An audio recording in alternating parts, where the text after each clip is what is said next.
How reckless is Tony Stark with his money? He destroyed a billion-dollar oceanfront mansion and turned it into a complete wreck, all because he was searching for a new element that could save his life. Ever since Tony publicly admitted that he was Iron Man, the government had been trying to take his technology for themselves. They demanded that he hand over the armor and all related research, claiming it was necessary to protect public safety. But Tony refused to play along. I am Iron Man.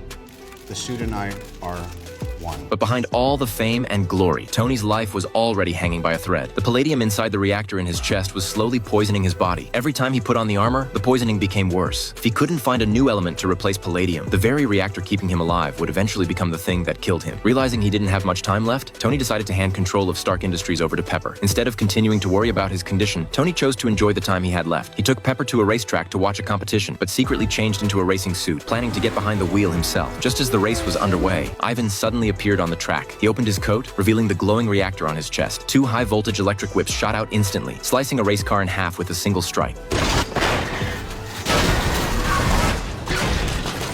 Without his armor, Tony was completely outmatched and could only desperately dodge. At the most dangerous moment, Happy drove straight into Ivan and knocked him away, while Pepper quickly delivered Tony's armor to him.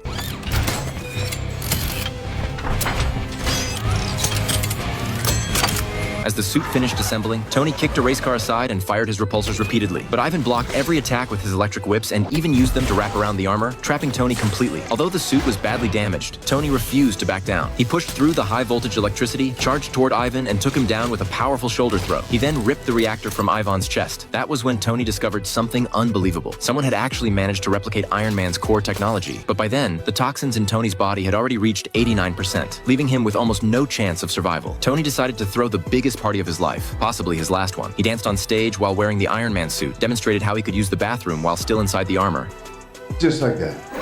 and even fired repulsor blasts into the sky like fireworks to entertain everyone. Rhodey, who had no idea about Tony's true condition, finally reached his limit. To stop Tony from continuing his reckless behavior, Rhodey put on the Mark II armor and started a battle with him. The fight went from the living room all the way to the rooftop, leaving the entire mansion almost completely destroyed. In the end, both of them fired their repulsors directly at each other, finally bringing the chaotic battle to an end. After the fight, Rhodey ignored Tony sitting helplessly on the ground. Instead, he flew away in the Mark II armor and headed straight to a military base, determined to turn the suit into a fully militarized weapon. Meanwhile, Tony had completely given up. He spent his days doing nothing, sitting in his armor on top of a giant donut while eating burgers. That was when SHIELD director Nick Fury came to visit him. Fury had already discovered Tony's poisoning problem, which was why he had assigned Natasha to secretly keep an eye on him. Later, Natasha injected Tony with a special serum that could temporarily slow down the effects of palladium poisoning, buying him more time. Fury encouraged Tony to continue searching for a new element, but Tony could only admit that he had already studied every known element and still couldn't find anything capable of replacing palladium. Well, I'm here to tell you, you haven't tried